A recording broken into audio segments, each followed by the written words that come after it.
Hello, world. I'm Chris Pirillo, and I'm joined today by Matthew Santoro. Hello, sir. Matthew Santoro. Yes, hello. What's going on? Well, I just thought I would make you feel at home, not just here in this very old channel. This channel is so old, it's decrepit. But I figured I'd turn off the lights so that it would seem like I'd be in the dark, even though the sun has not yet set here in Seattle. Yeah, well, I like it. We match. You know what I'm saying? Also, the only issue that I see is that I would have to like lose a lot of my hair because it just looks weird with it just my it melts into the background. Right, but see my milky white skin and then the hair, it just looks, my skull does not look normal. That's your brand, man. That's your jam. That's what people recognize you for. You got the Darth Vader shirt on, you're rocking it. You know, and that's the thing is it's just it's very soft. I've been known to wear this shirt for like a week in a row. Okay. Well, no, I mean, but it's comfortable. Not like, you know, like I have more than one shirt. Yeah. No, for sure. Very, very, very, very. Is it a Stormtrooper shirt? I do. I have not one that's designed like this, but I've got one with just the like the pencil outline. And that's the great thing about the new movies that are coming out is this whole new resurgence of merchandise, which of course I'm a sucker for. Yeah, everybody is, man. Everybody is. Can't blame them though. I mean, Star Wars is fantastic. So. Well, okay. So, what was the first Star Wars movie you saw in the theater? In the theater was when they re-released them. The first time. I don't know if they've done it since, but that was. You're talking mid-90s. Yeah, something like that. Yeah, special editions. Mm-hmm. Yeah. It was fantastic. It was amazing to see them, and to think like. It almost felt like I was reliving what people lived the first time around. But I don't think anybody nowadays, even if they re-release them, no matter how many times, I don't think it'll ever be exactly the same as when they were first released. Like when the first time somebody heard Darth say, "I am your father," like I feel like that was a special time to be alive, to hear that collective gasp in the theater of people that were like, what? You know, now it's, you know, everybody knows it's not shocking, but, you know, for the first time, I feel like that would be a story that like people that were around then can tell their kids. You know what I mean? Oh yeah. No, see, I'm old enough to have seen the first run of films, all three in the theaters. As I said, I'm borderline decrepit. Like the next thing that I qualify for are the senior discounts. I can't wait. Oh man, you're so close. It's going to be amazing. You'll be getting coffee 10% off. Breakfast is like you'll be getting an extra egg or something. It'll be great. You know what? But the thing was, like back when YouTube was just kind of kicking around, like just the very beginning, one of the first people that got a great degree of attention was an elderly gentleman, and I cannot remember his handle. And I don't mean the angry grandpa. That's a different character. Oh, geriatric. Oh God, what was his? But you know who I'm talking about? It was years ago. Like we're talking just the beginning of YouTube. I mean, I like way back. What's that? No, I don't remember. He was I cannot remember his handle. I'm sure someone would. I'm sure someone would pick it up. But anyway, he was using video to tell his stories, and you know, like I've been around. Well, at least on in this particular YouTube channel, long enough to have seen kind of a rotation, and it always surprises me, you know, who's still doing things, and they're doing different things, and you know where they go with things. But yeah, I mean, so was he like one of the original video bloggers? Like I want to say, yeah, because he basically get in front of the webcam and then he'd talk, and this is what a lot of YouTube was. And then of course over time, production, everybody's production except mine, kind of like got better and better and better, you know, over time, and it kind of changed YouTube in general for better or for worse. But then again, you know, because everybody had the ability to, you know, tell their story on YouTube or just, you know, share what they wanted to share. I mean, you know, see, this is the thing. I'm an information junkie. That's one of the reasons I like started down my career path, because I just cannot get enough info. So I love the types of stuff like I guess producers much like yourself do. Like just like give me more. Like you like the factoids and whatnot. Love them. I mean, I can't get it. It's always been a thing for me when I learn something and get a nugget of information, and then sometimes that gets parlayed into something like just far grander than just the initial throwing out of a little tidbit might have done. I don't know. I've always been that way. Always. No, me too. I've always loved like little pieces of trivia, and like, I don't know, being at an event or with family or something, being like, hey, did you know? And watching people go, oh, that's really cool. So yeah. I think it's interesting though, because we live in a world though now where information spreads so quickly that there's also there's a huge issue with misinformation being spread. Yeah. And a lot of that has to do with Facebook. You'll see people post on Facebook all the time, like, anything from a meme to a website, and honestly, from my experience, I've been doing this for 5 years now, especially fact websites, half of the facts on there are wrong. Half. That's a huge percentage. Yeah. Yeah. They're either completely unfounded or they're just flat out wrong. So that's why I advocate so much for people to be critical thinkers and like do your research. Don't take anything anybody says, including me, at face value. If you hear a fact in 50 Amazing Facts and you're like, I don't know about that, please Google it, because I do make mistakes. Everybody makes mistakes. Well, see, it's fascinating because this is a topic of conversation that actually came up today. One of my family had asked, well, what does stirrup mean? And immediately I thought, well, Google the etymology, or Bing it, or ask Siri, or whatever technology you use. But again, not to date myself, and apparently the username was geriatric 1927. That was the handle of the guy, and I would consider him like an original like YouTuber. But back then, we didn't have easy access to live information, and it's almost more important for you to know how to get to the information than it is for knowing the information, to have it like rote. Yeah. Like I agree. I mean, I remember when I was in high school, Yahoo was the big thing.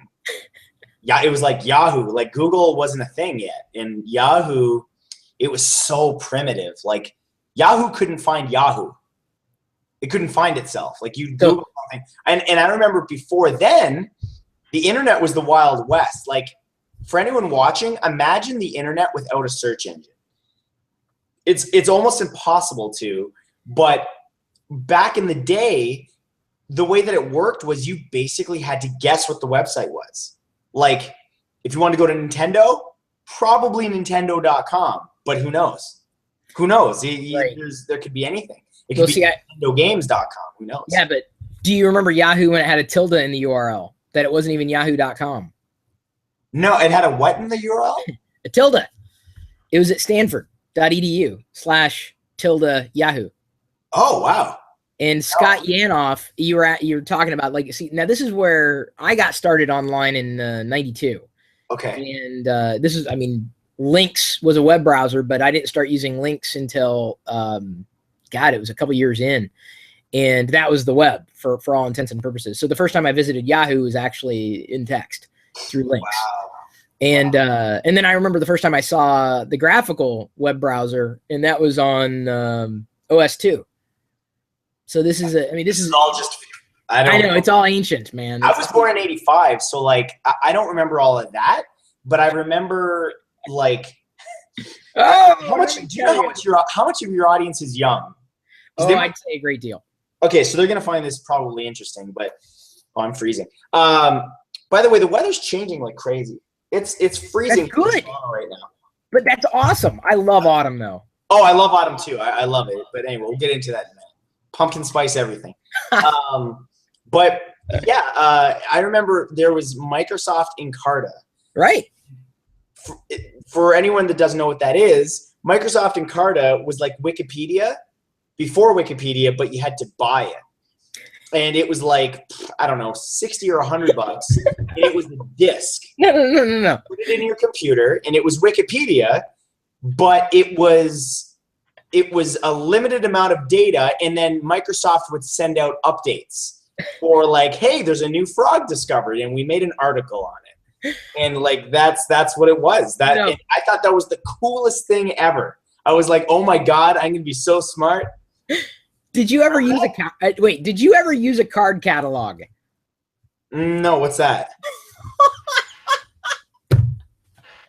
Okay. So do you know the Dewey Decimal System? I know of it. Okay. I probably couldn't use it these days, but back then that's what it was. You had printed encyclopedias. You didn't have the CDs. Oh yeah, no, I mean, I remember dictionaries and stuff. That was I remember. Oh my God, we're really going back in the day now. I remember like grade school, like before the internet, you had to you had to go to this thing called a library, and there were like paper books there. And it smelled like old musty books, and you had to spend hours and hours looking through books to find information. And oh man, what a nightmare! What a night! I hated that. Like we live in a great time now. We really do. It every year it changes, and having access to the wealth of information can sometimes, as you put it, and to bring it full circle, the disinformation is very, very frustrating, especially when you're caught in a cycle of information that used to be true and used to be rooted in fact, but is now completely outmoded. Like every year that goes on, what might have been, there are certain scientific principles that are not going to change, but there are certain bits of information that taken out of context can actually be harmful, because and I run into this all the time when I'm talking about, well, specifically technology topics, and there's something that changes every other week. And having an argument with somebody who is still thinking that it's 1995 and it's not. Like you can't Give an example. Like what? Okay, so for example, there's no software for the Mac. That's wrong. Somebody said that? Oh, it happens all the time. Or Macs are great for media. Well, so are PCs. And like, it's not.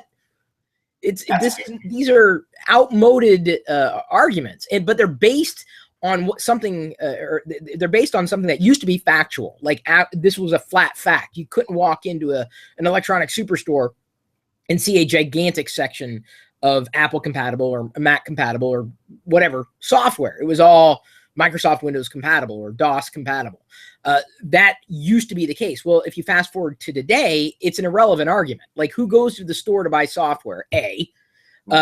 B, it's if there was an argument to be made about the amount of software that might be developed or available for one platform, it could very well be offset by a new platform like Android or iOS, and so this is the problem sometimes with, facts that are very, very, very time-centric, very, they're locked into culture.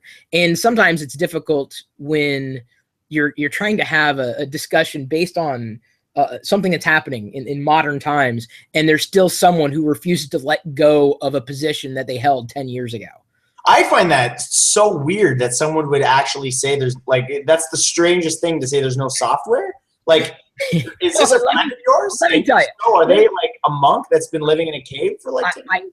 I don't want to get into there are these long, tired arguments that inevitably come up in anything that's related to technology. Just assume someone is going to say something that is just going to make you question everything. Like, you can't even imagine. You cannot imagine. I can't at all. I find that odd. Don't imagine it, because it's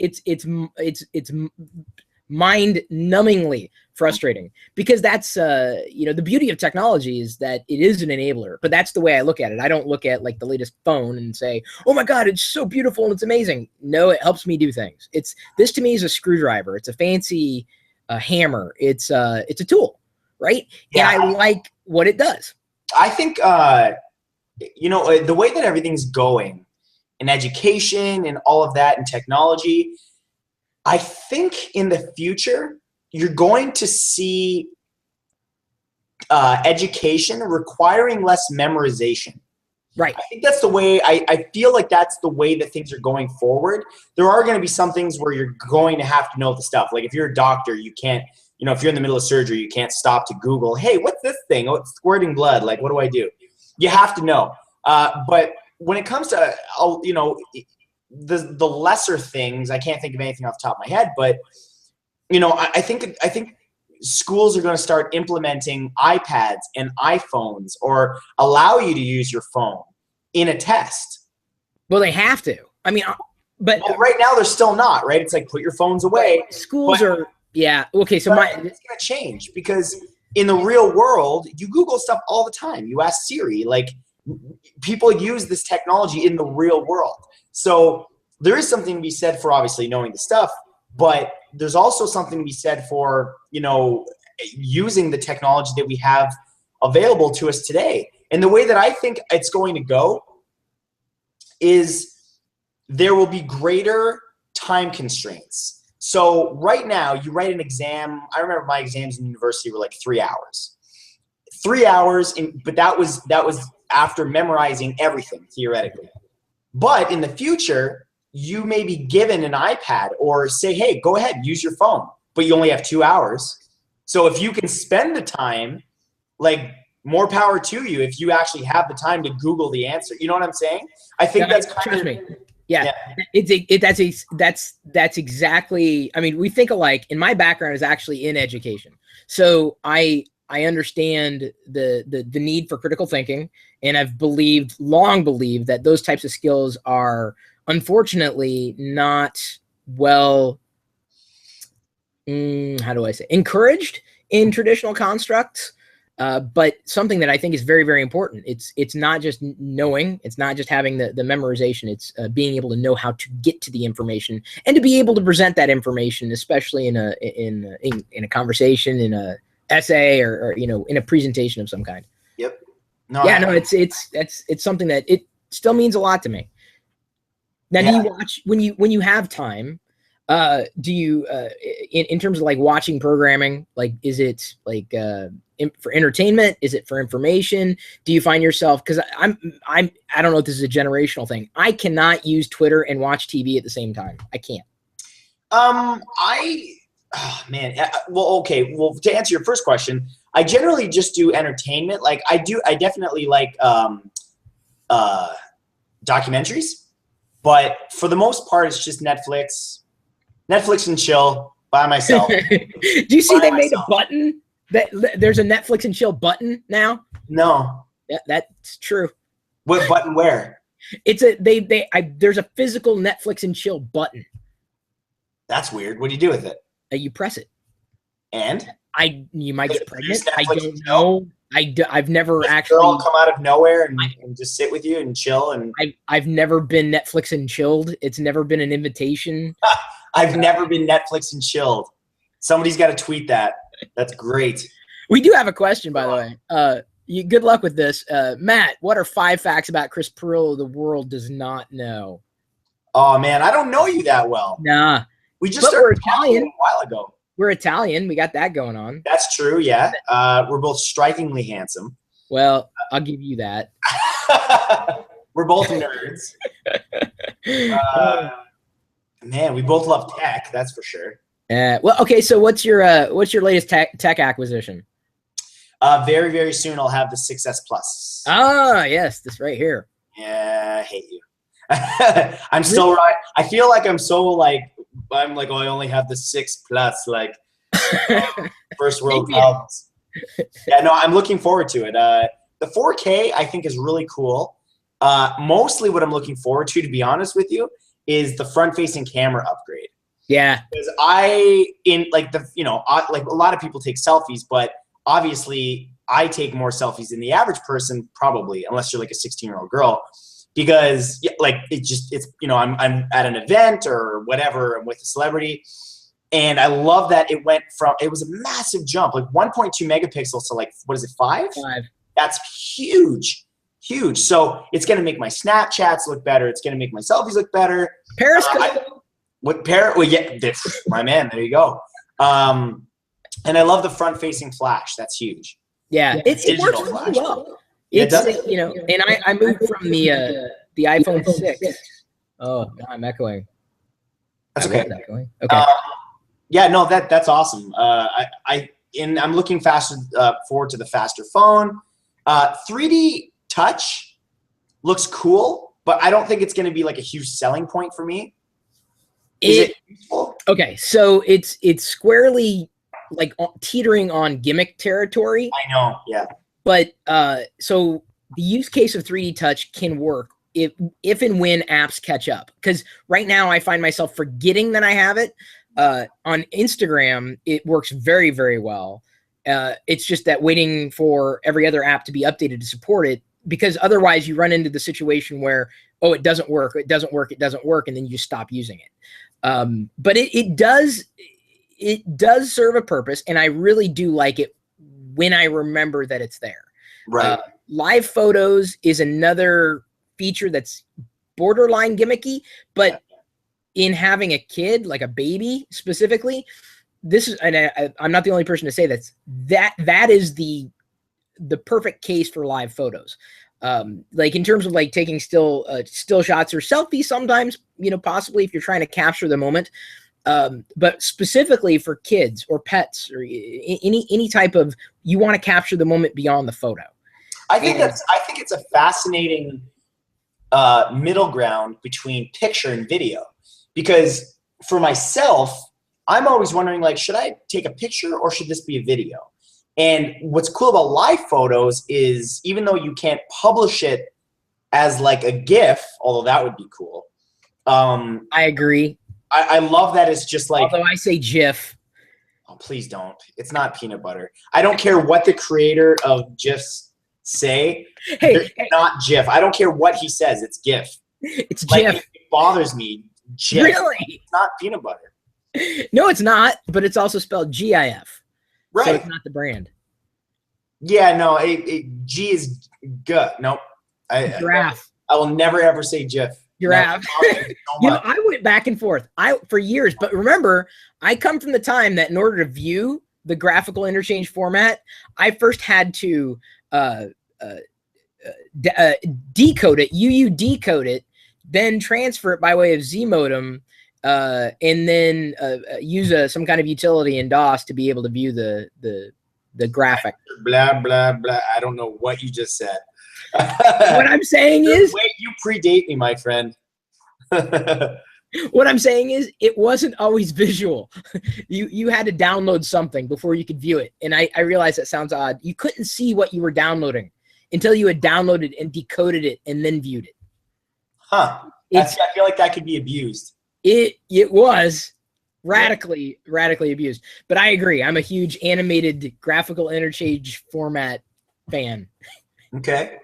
Yeah, me too. I mean, I feel like GIFs need to be on everywhere. More things. And I know that Zuckerberg is not super, but like anti-GIF being on Facebook, because he doesn't want it to be another MySpace. You know what I mean? Like you can, there's ways around it now. I think you can link to it. You can link to it and it'll animate like after a post. Yeah. Yeah, you can't upload though. Can't upload right now. Yeah, I kind of get that. I mean, there's something about going to a website and seeing a bunch of moving things all at once that's very web like 1.0. Like Dancing Hamster. Sure. You don't remember the Dancing Hamster? No, I'll have to Google it right now. Or, I'm sorry, Hamster Dance, not Dancing Hamster. It was Hamster Dance. Hamster Dance. Very specific about that. Okay, and what it. Do you know that? Okay, you wouldn't know then. This is another esoteric fact. The song that is actually sung is the song from a Disney movie. You can't name the Disney movie because you don't know the Dancing Hamster, or the Hamster Dance, I should say. No, I feel like you're educating me. This is fantastic. This is a Disney fact, really. Well, it's not associated with Disney, but it was a song that was used or reused from the Robin Hood soundtrack, the cartoon Robin Hood, years ago. It was like the intro of a guy, and it was, someone sped it up and looped it over and over and over again, and then there were animated graphics on the page of a hamster doing dancing, and you just went there and you watched the hamster dance, and that was a thing you could do on the internet back in the day. Cool. Back when now I know.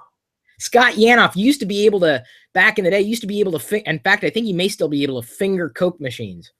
That was a thing. You could basically use the, like you have certain utilities like Telnet and FTP. Finger is another utility, and used to be able to, years before Twitter, to find out if someone was logged in or doing things and what they were doing, you would use the finger protocol, and you could finger someone's account like at a university, and it would tell you, hey, they're logged in and they're using the mail application. So this is a way of finding out, oh, are they going to see my email message that I sent them? And then you could write what they would call a profile, and the profile would be X length, and you could update it at any given moment, and you'd basically update your plan, your .plan file. This is the way that you'd be able to kind of stay in touch. This is before blogging. Really, it predated the web as well. But there was a way, and I couldn't tell you which university, but Coke machines were set up, and I think it was a Coke machine. I'm not just using that brand generically. And they would tell you how many Diet Cokes were left, how many Cokes were left, how many Sprite, just by fingering the machine remotely, just to know. That's so weird. I feel like that would never be allowed nowadays, though. It's a different world these days. It's now that privacy issues would be crazy. Yeah, if you want a dumpster dive, like this is like the beginnings of the internet. Scott Yanoff had a list. This is what it was. You could basically use this list, go by this list, this page. It'd be a document that you could get by way of an email, and that was everything you could do on the internet. And it was just, you look at this stuff going, why would anybody ever want to do this? Because back then it wasn't ubiquitous. It wasn't everywhere. It wasn't invisible. It was a destination. So there was all sorts of fun things you could do on the internet that these days would just seem so pedestrian. Interesting. I'm learning so much. This is fascinating. I'm telling you, dude, this is like, but that's being an information junkie.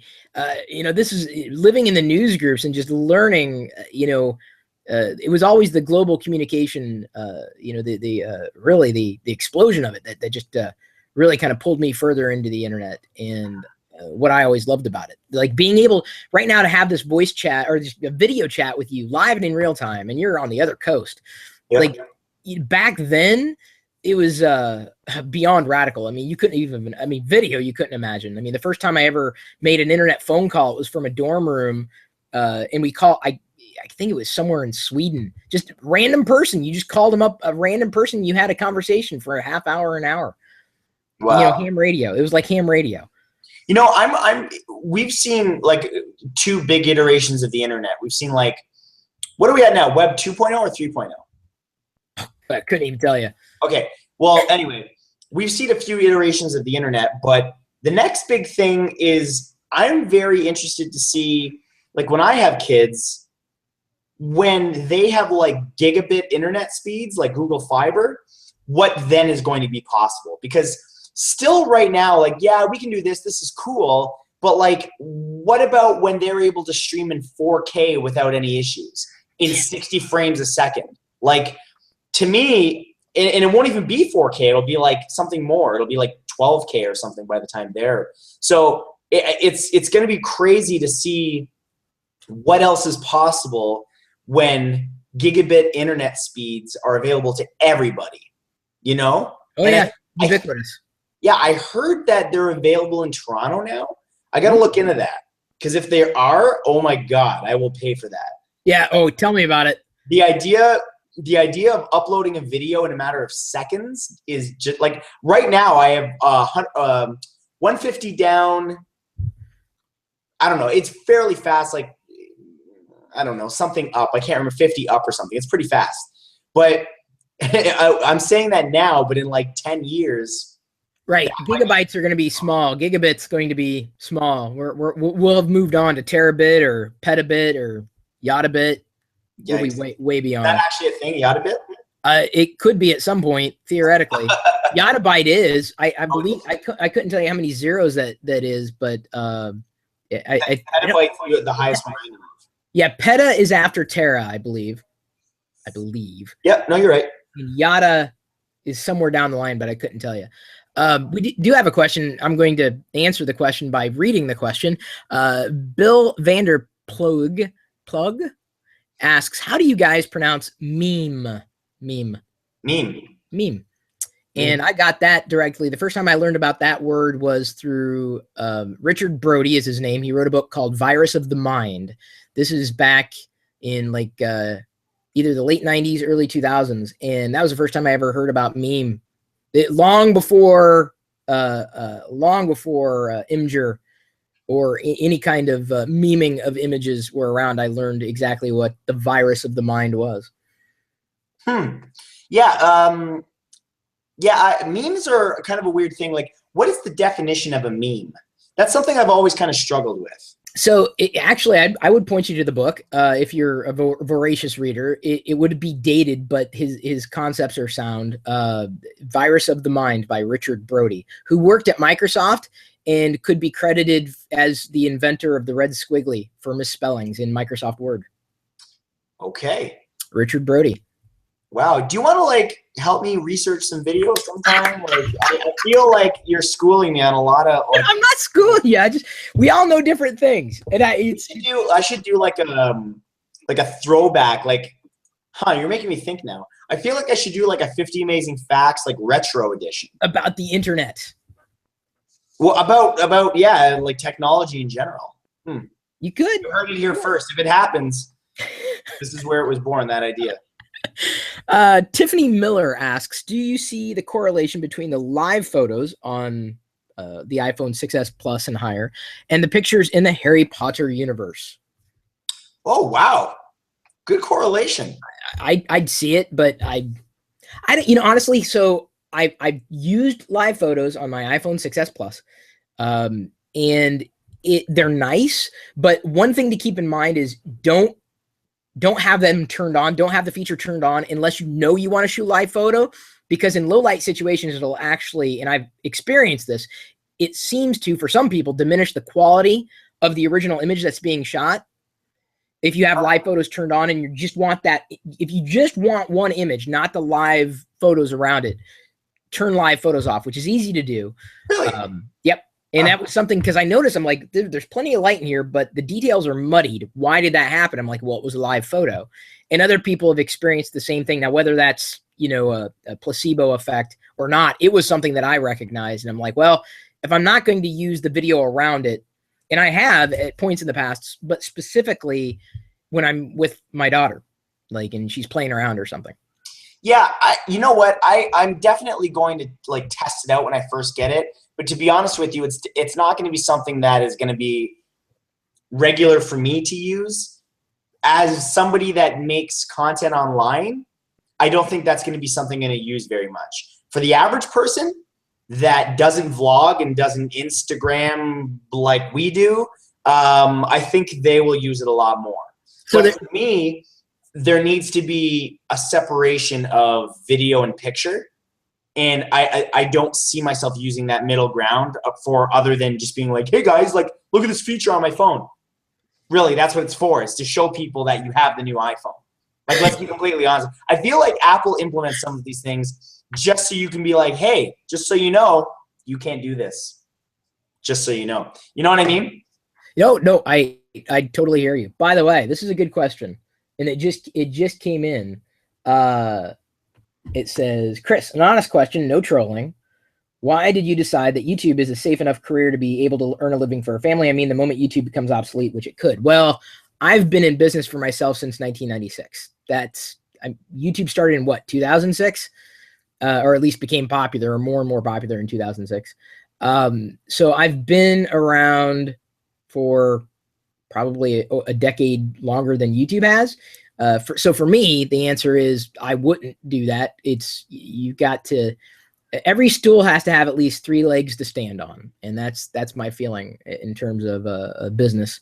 But as I said, this is me talking from 20 years of doing something. YouTube is just part of it, possibly. And it's a great way of connecting with community. But then again, so is every other social platform. What about you, Matthew? I'm of the mind that YouTube's not going anywhere. I really believe that. I understand what you're saying. For me personally, And people disagree with me, and that's fine. I believe in going all in. Like, all my eggs are in one basket, which is YouTube.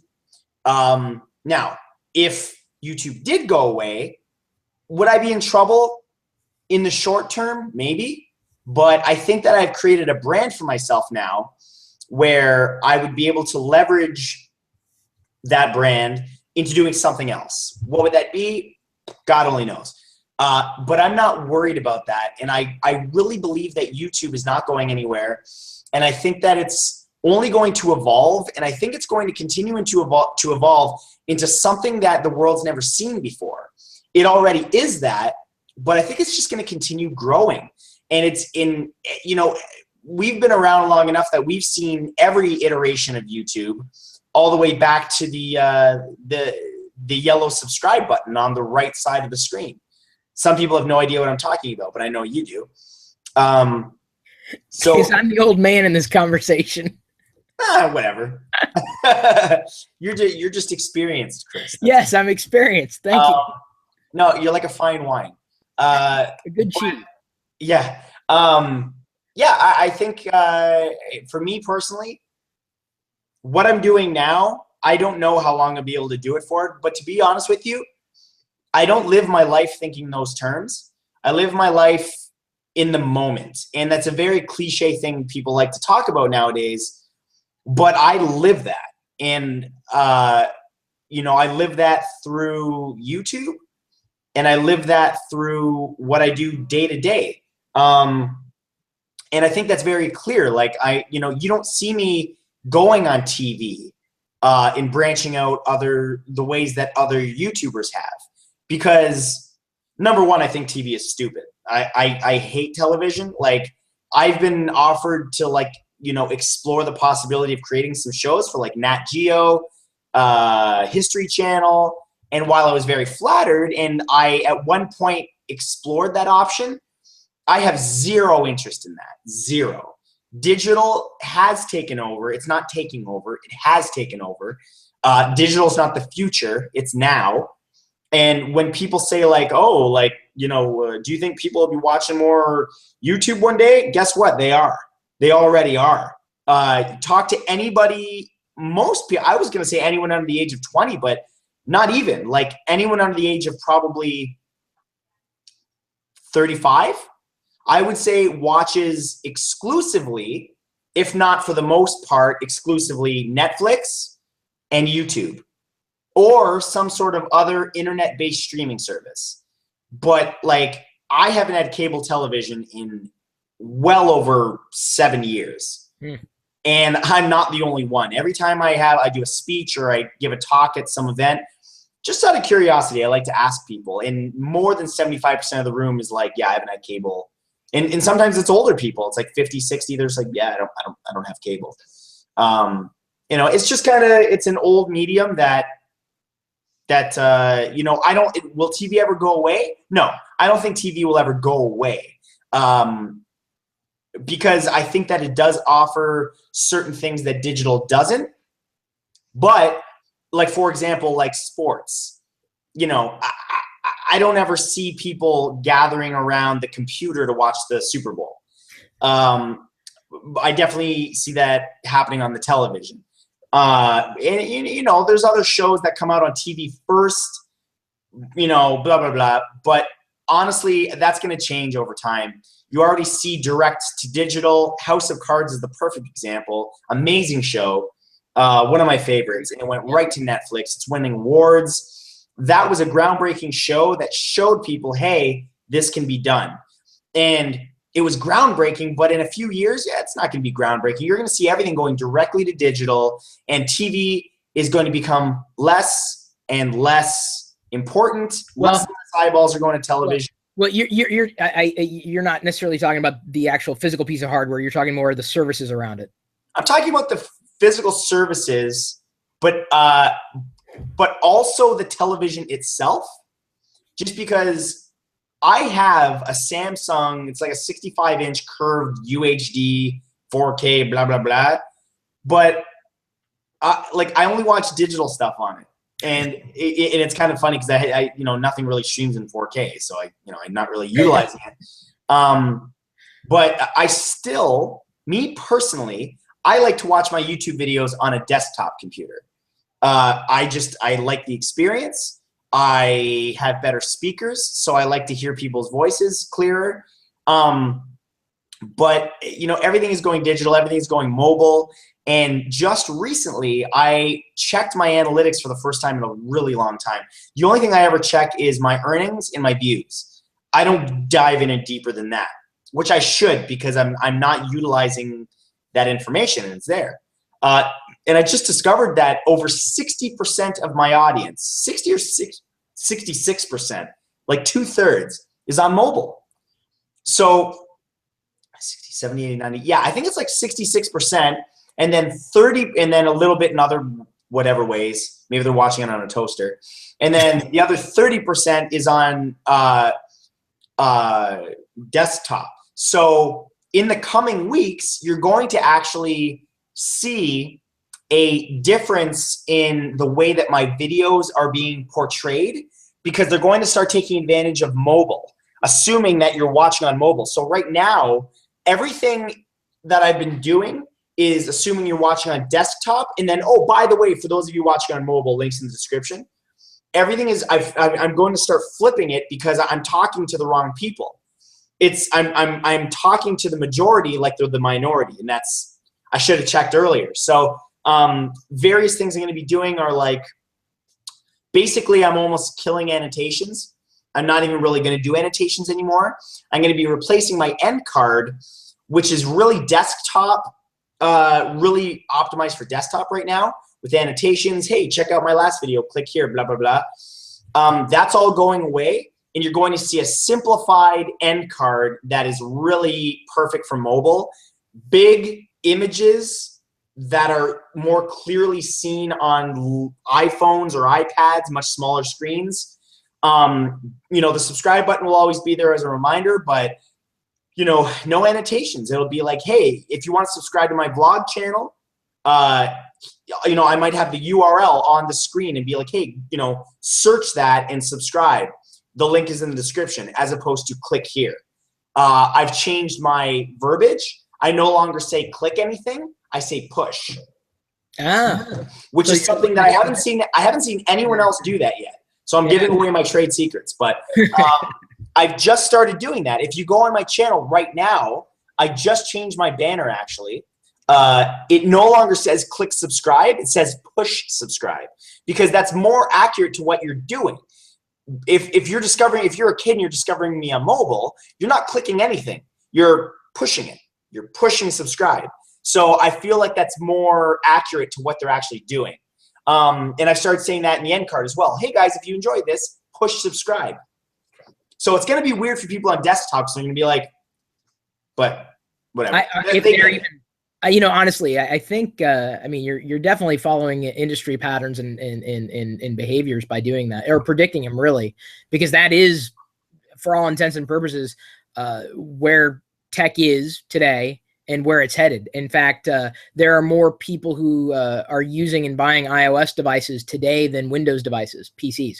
Yep. And this is something that just recently the lines got crossed. That delta finally happened, but it's no longer the destination sitting in front of a screen, as you said, apart from a screen that is much more suited to how you want to experience a bit of content, not necessarily the television across the room, something a bit more intimate, whether it's the computer screen or, well, a smaller mobile screen.